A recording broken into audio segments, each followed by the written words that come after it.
Dramatický večer pri obci Nižná Hudka sa skončil tragédiou. 76-ročný vodič zišiel z cesty, narazil do stromu a utrpel zranenia nezlučiteľné so životom. Príčina nehody je predmetom vyšetrovania. Cestujúci na trase Moldava nad Bodvou, Košice čelia problémom s neprispôsobivými spolucestujúcimi, hlučnosťou a neporiadkom. Samoobslužný systém bez sprievodcov situáciu podľa nich zhoršil. Dopravca ani polícia zatiaľ oficiálne sťažnosti neevidujú.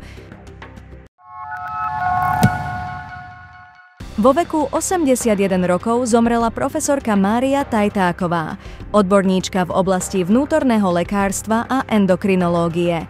Jej prínos v medicíne a výučbe na Lekárskej fakulte UPJŠ v Košiciach bol výnimočný. Posledná rozlúčka sa uskutoční 21. februára o 14. hodine v Košiciach. Viac aktuálnych správ z diania v Košickom kraji nájdeš na košicak.sk.